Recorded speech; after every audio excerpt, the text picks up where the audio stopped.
Welcome back to Barrel Brothers, and this week we're doing something totally different. We're on the Viperccino and we're doing wheels.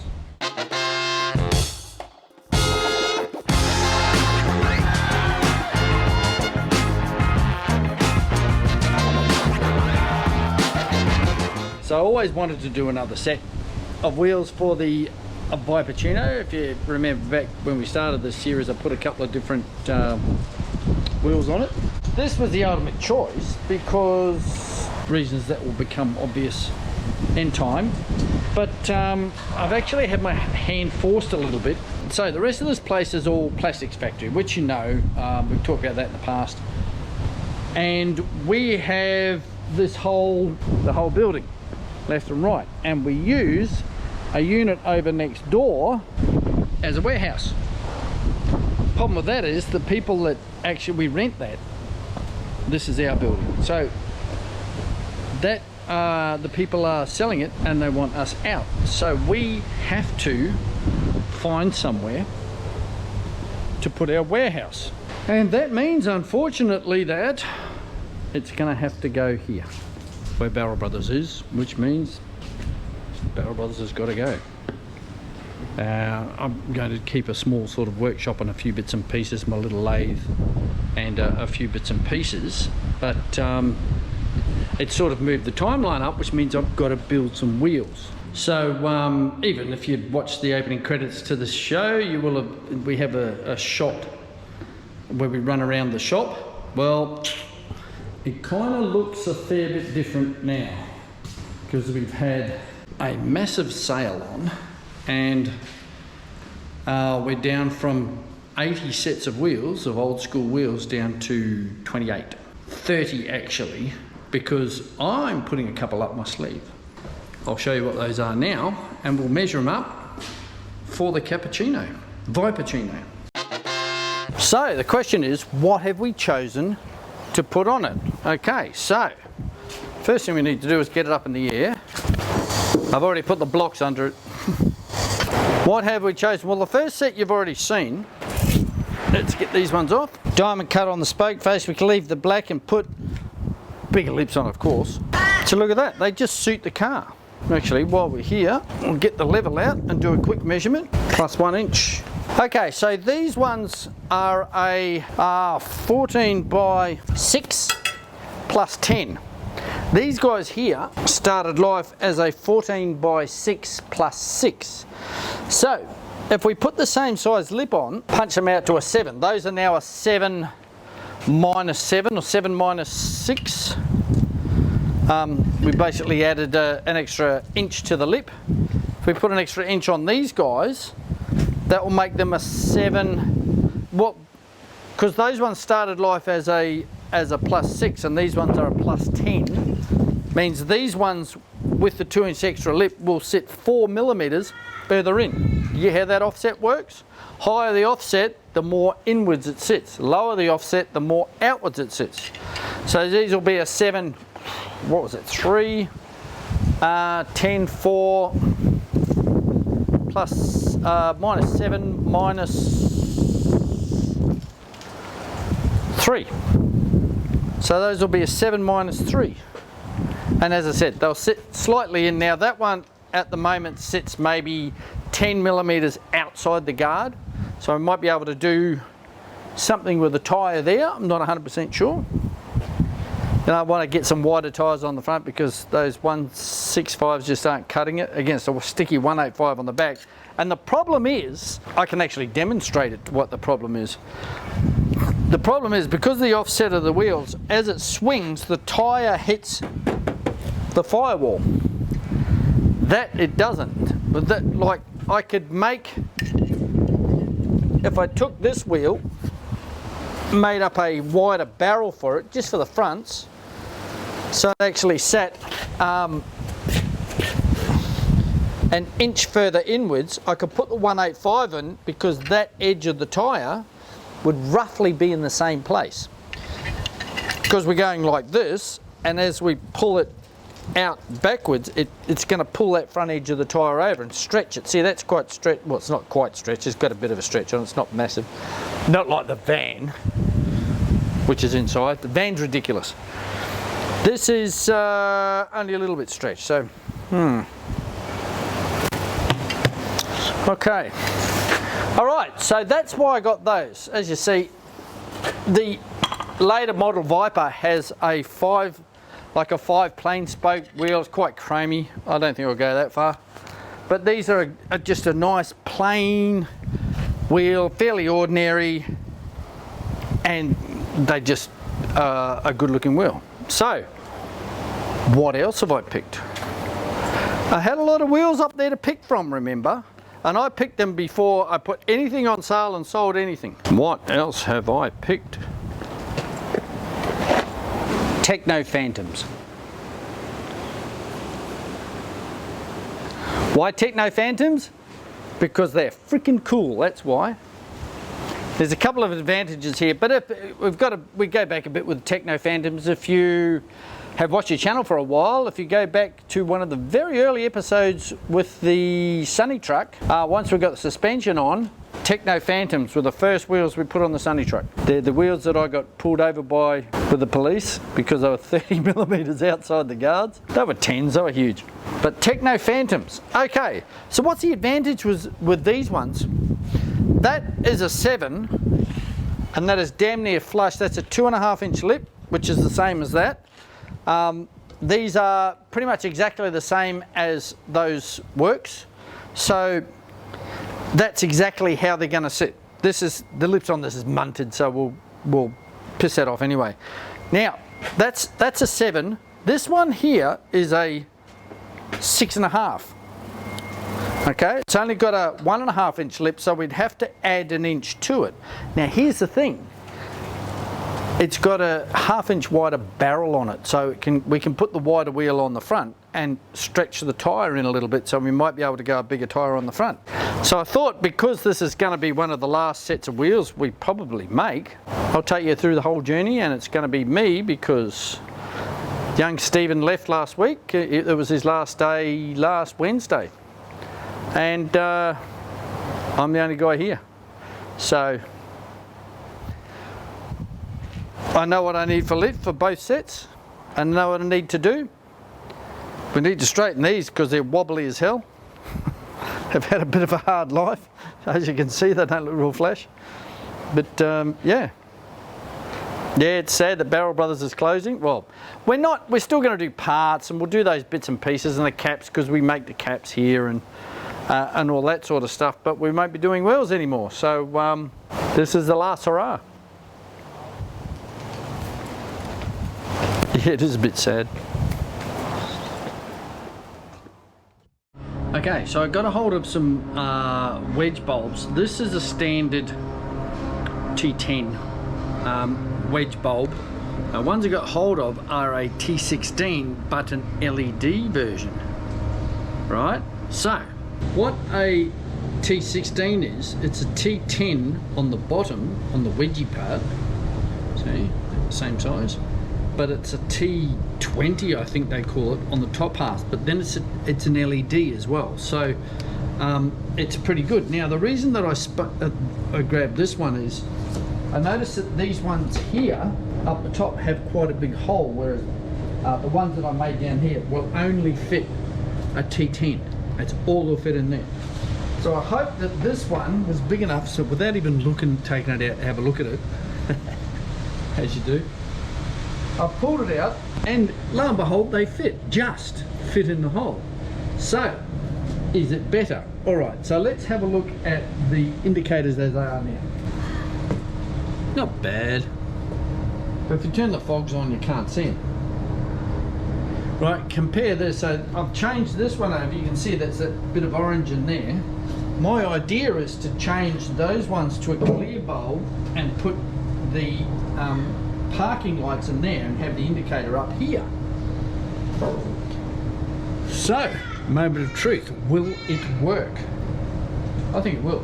Alright, so I'll put the parking lights on so we can see how bright this sucker is.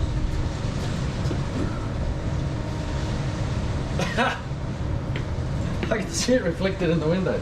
Man! Like, sorry. Does the job. So, and you can see it compared to, that's a T10 bulb. You can see it flicking on and off with this thing flicking on and off, but turn that back off again. So if you imagine we're indicating on this, it's going to be flashing on and off. So it'll look like this.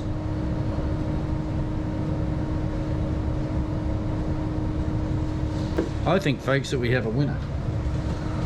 So all we're going to do is get the wiring source, swap the wiring around now so that the parking light wiring goes to there, swap the bulb, and we put these suckers up the top, and those will be our indicators, and these will be our parking lights. I reckon you could even see that with the high beam, because that's the low beam in this car is the projector, and the high beam is a reflector.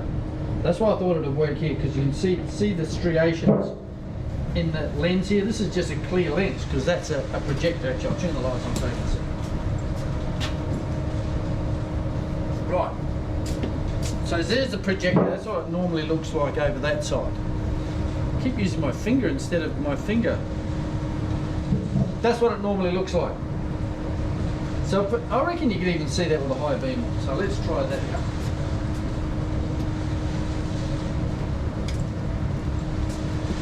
Just. It's not like you're going to be using your indicator with a high beam on anyway. If you're using your indicator, then you're not going. It's not going to happen.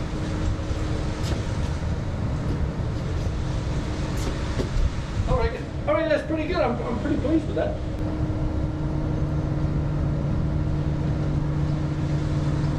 There you go. Now you've seen my timing skills. All right. I think we have a winner. So I think that this has been an unadulterated success because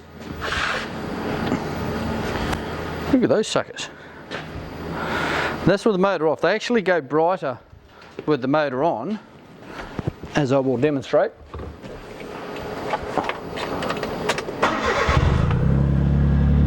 Okay.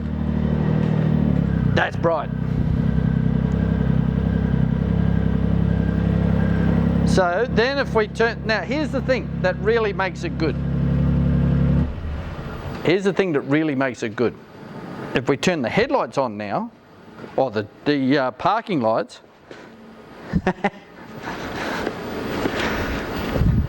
and then headlights as well.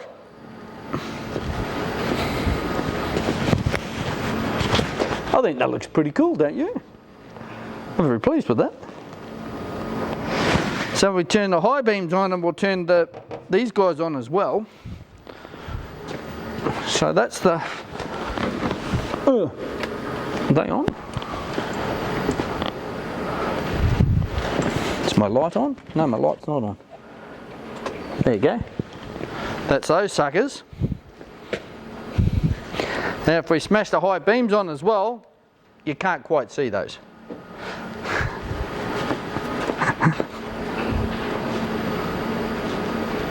So yeah, forget that.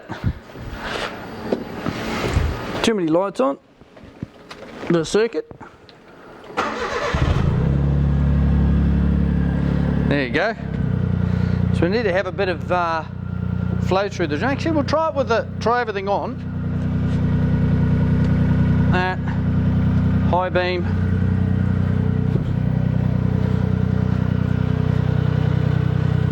You can't really see it. But like, when are you going to use your indicator when your high beams are on?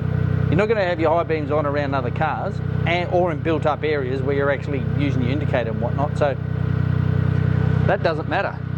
But I do think that looks very good. I like it better than it is standard, actually. It looks really good.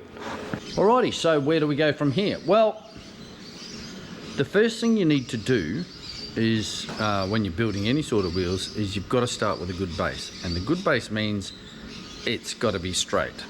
So the first thing you do, of course, is eyeball the damn things. Now if they kind of look like this, you know they're not going to be real flash. Okay, you know, even if you can't see like a major sort of a buckle, even the edge, you see, look, it's all peppered around the edge, and this one here, So in this case, that bend there doesn't matter.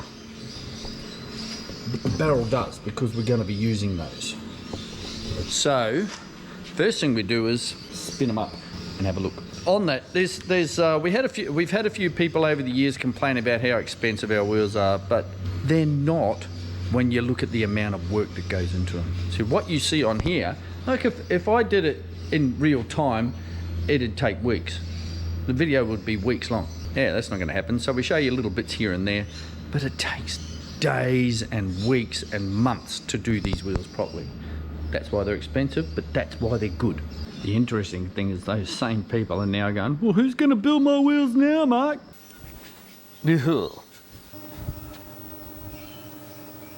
Okay, where to from here? The wheel straightener. We've had a lot of people bring us over the years, they bring us a lip all by itself, no wheel on it or anything, and say, can you straighten this? And my answer is no, you can't. Everything on a wheel is straightened to the hub. So to straighten a lip, you need to have the hub intact. You need to have the hub. You need to have the rest of the wheel. How can, you know, everything's got to be straightened here. That's why wheel balances, like our little guy over there, it all runs with a cone in there. So the other one that I've had a couple of times over the years is people, oh, this doesn't quite fit my car, so I'll just get a pencil grinder or a Dremel or something or other and grind this out. Now the problem with that is, that's not round, and now your wheel's doing this. All right, everything relies on this being the centre. All right, that is the most important part of your wheel. For centre, it centres everything up. This is why you should have, that should fit the hub on your car. If it doesn't, you know, you've got a consistent balancing problem, you know, the car shakes or whatnot. First thing I would do, if that's not the same as the hub, is get some hub rings. Either make some up or get them off eBay. I mean, they're not expensive. Measure your hub, measure that hole there. I'm going to need some of these for the Cappuccino. Actually, I need some for the wheels that are on there now. Just by the by. Don't do what I do, do what I say. All right, so yeah, that needs to be centred up. Like these will centre it up to a certain, what if one of them's bent? You know, it happens. What if you take it to a tyre shop and tyre shop guys aren't real gentle with wheels. They've got to do thousands of the damn things. So it's bang, smash, you know, bang. Things get damaged. So, all right. So what we need is to centre this up on that machine there. How do we do that? What we need to figure out is how big that hole there is. So take our trusty 6-inch rule and measure, so it's roughly 70 millimeters, you can see that, roughly. Okay, so when you buy these machines, they never work perfectly, so what you've got to do is modify them. All machines, every machine that we have in the place that we've bought, you've got to modify it to do the job that you want. So, comes with a couple of hub rings, but we've made up quite a few to do different wheels, because they're all different. And what did we work that out? Was about 70 mil in there. So what have we got? 70.2. Hang on, where's my bolt? Where's that one? 70.2. Oh, so close. 70.0. This could be the one, folks. This could be it. That's my one. It's okay. That's going to centre everything up. You'll note on the machine, so it's got this little centric thing here. Well, so we made these so that they fit in there perfectly, and away you go. I think we machined up 20 of them, just discs with that bit on the back of them, to a large size, and then we just put them in the lathe and machined them down to whatever. And then once we started to get a few, we started stamping the sizes of them, and then I went through and put the pink paint into the stamping, because I'm going blind. So we've got to put everything in and make sure it's tight and make sure everything is running true. Ow. There's my finger. Now, we need to find a straight part of the wheel to set up our rollers on. So what we do is just go around until we've got a nice straight, that's not bad, about there. All right, so we want that straight bit where these are. So we need to set these up. Let's move that one out of the way. I had to machine these and shape them to the shape of the wheel. We're going to get some other ones made up, but most of the wheels we do, you know, for those ones that have like the 45 edge on them and whatnot. So what we want to do is we want to sit that in there. We're not pushing anything at the moment. We want it just sitting in there up against it where it's supposed to be. All right. Then this one, see that sits in that slot. And then we do this up. So we don't do it up tight. You just do it up so it's against it, so it doesn't move. That's what you want. You do it up tight, it starts to pull it. And that's no good. Do this one up. All right, so that's now holding that either side of this, and you just turn it on. Right, you'll see this move where the buckle is. All right, so our buckle is, you'll note it goes inwards. You'll see that come around about there. Goes inwards.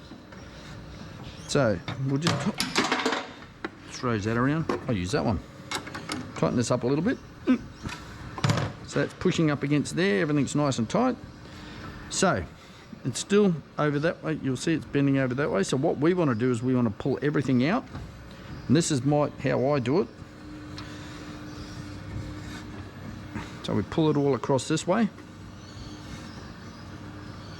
See, it's better already. You notice it's not only across there, but it's also outwards as well. So now we pulled it across that way. Now we want to push it in. Give it a good push. And it's getting better all the time, isn't it? All right, so now what we'll do is we'll push it across the other way, back in. Better again. Give it a pull. So you're basically just manipulating that edge around to what we might actually use the wanker bar on that a bit. This is the wanker bar. Let's find out. There it is. Right there. So how this thing works is get it in like that, lean on it.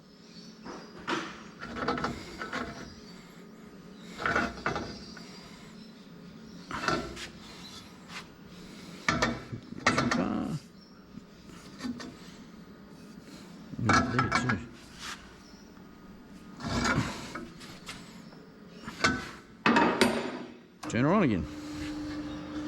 Oh, that's better.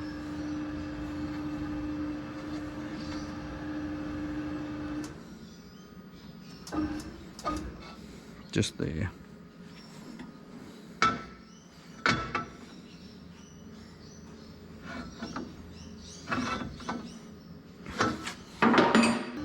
Getting close now. Actually, while I think about it, see, this is a J. This, you know, everybody calls stuff J and JJ or whatever. That's the J. See that little bead lock thing there? This is an old wheel, so it doesn't have one on the back. Wheels these days are double J, which is, you know, somebody says an 8J or this. The J is this, all right? That's what it is. Real early ones are like that, without that little bead lock for your tyre on both sides. So they're not J at all, so they can't be an 8J or a 6J, and J has got nothing to do with width. So why people say 8J, I've got an 8J, I've got a 6J, I've got something rather J. J is that. That's what it is. Know what you're talking about. All right, and again. Right about there. It's been a bit of a pain, this one. And I'm not just doing a good job because it's my wheels. We do this, well, we did this with everybody's wheels. So it's got two. We had a policy where nothing leaves Barrel Brothers bent. That's pretty good now, look at that. Let's get the pointer out so you can actually see what the story is. That's pretty good now. That's really good. See, that's running true. There'd be maybe 0.1, 0.2, as I said. This one isn't running true. This has been crashed, obviously. Centre isn't bent. So the other thing, when you're spinning up wheels, the first thing you want to actually look at is this here. Make sure that that's spinning straight. Okay, because if your centre's bent, you're going to have problems. Centre straight, barrel straight, lip we don't care about because that's coming off, as I said. All right, that one's done. Alrighty, so this now goes over to the disassembly bench and we start on the next one. Time, effort. They're all bent, all four of them. This is all about the quality. Imagine that you've done a bodgy job on a wheel. Yeah. You think, it's only for me, it doesn't matter. You're in your car and you've got your kids in there, you've got your wife in there, you've got your family. Not real bright when you think about it, is it? Not real bright at all. Do a bloody good job. Race car guys.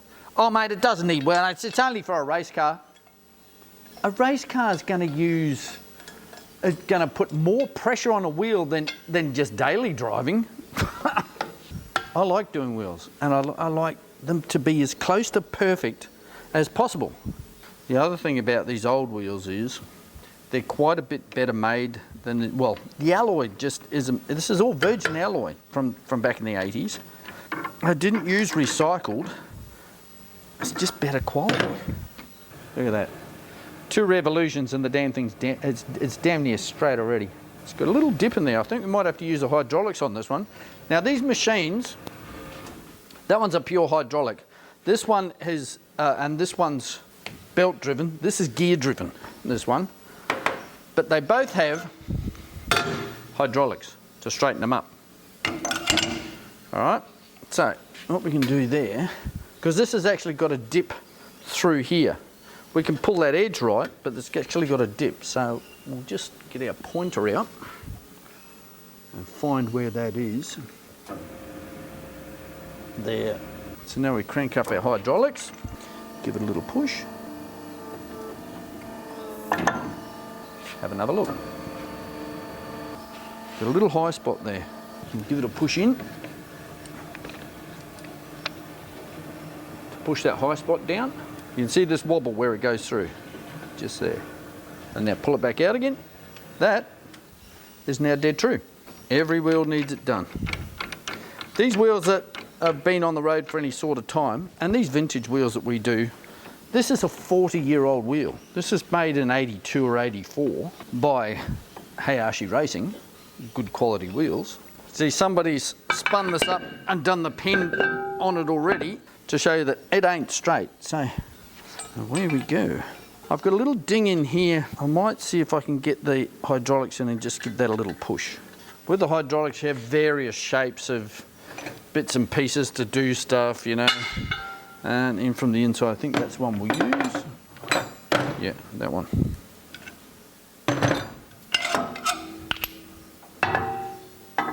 Can I get in there? I can't actually get in that far. So that's just going to have to be ugly. I could always hit it with a soft hammer from the inside. I wonder how that got there in the first place. I don't know. Anyway, that's another one for taking apart. One more of these to do, because all 4 were bent. And they're 40-year-old wheels. What do you expect? You know, they're worth a lot of money now, but in the past they weren't. They weren't, you know. So many thousands and thousands of these classic old wheels went and got recycled because they weren't worth anything. Now, there's bugger all.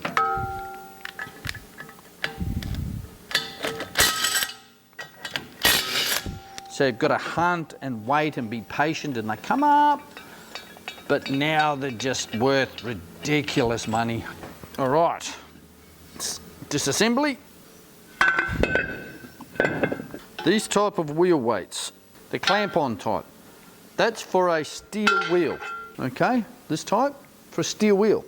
So what happens is they loosen up and then they slide around on alloy wheels. And steel wheels, they grip and they're good. Alloy wheels, they're no good. Don't use those on alloy wheels. Use the stick-on type. All of these go to the recyclers because they like lead. Also, if you're handling lead, always wash your hands afterwards. So you know how I was saying the works are pretty good? Well, off camera I spun them all up just to make, no they're not. One of them's perfect. This one's got a very slight buckle. I had the other 2 upstairs. I'd check these two. This is like minor, but I thought, while we've got everything here, and might as well run it through too. But then I grabbed the other two from upstairs, and they're no good. So here's another one.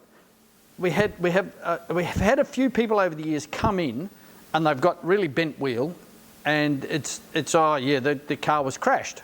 Okay, so where's the other three wheels? Oh, they're good, mate.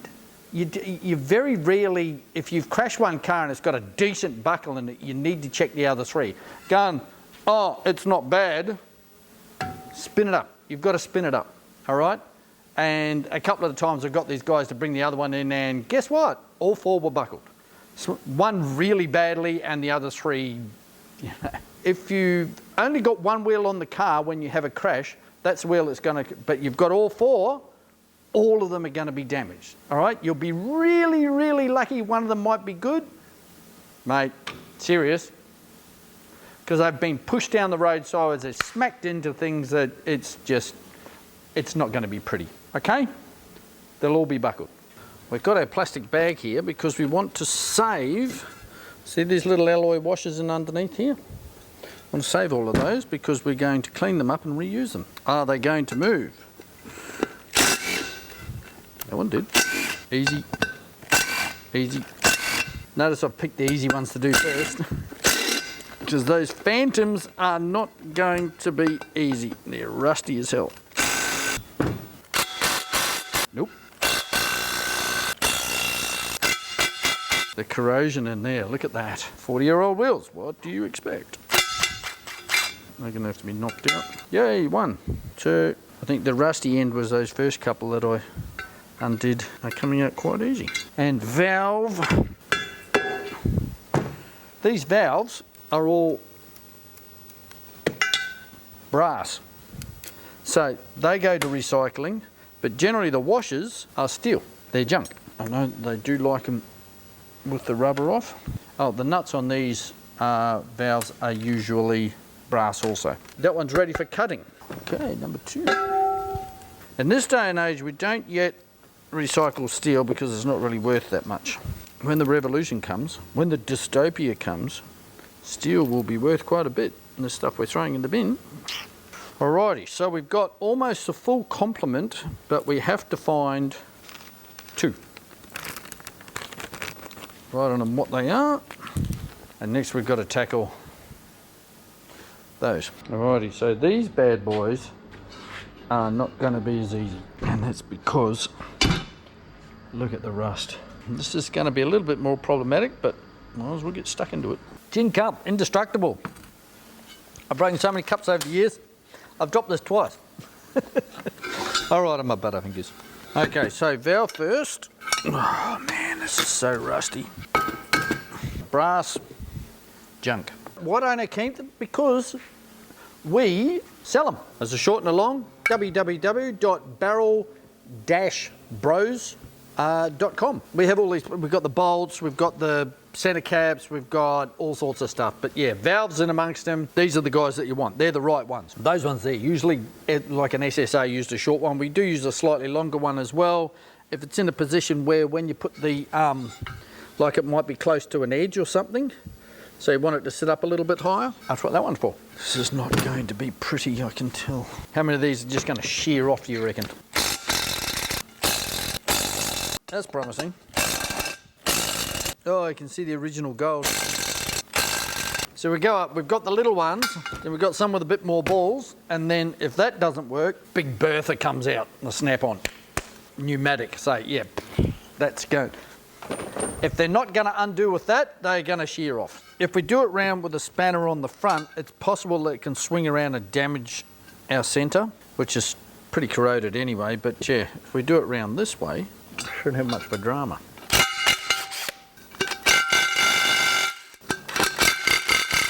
Ooh, stinky too. This has been at the bottom of a pond or something, I'd say. Sitting out for a long time, probably in maybe in a wrecking yard. This particular pair, this came as 2 pairs originally. So these, the wider ones, and the silver ones. Somebody's painted these. It would originally been gold, and now these ones have been painted white, and the others have been painted silver. Guess what colour I'm doing them? Original, of course, with diamond cut on the face of the spokes. Okay, one down. All the corrosion coming out.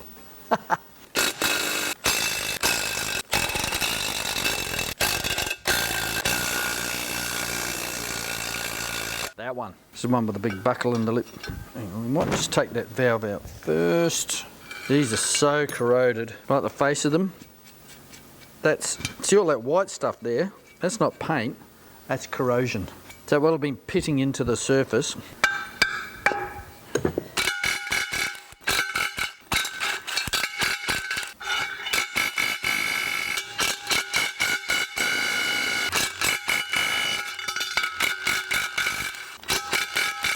All right, 2 down. Now this one is interesting. It might be a later one, this one.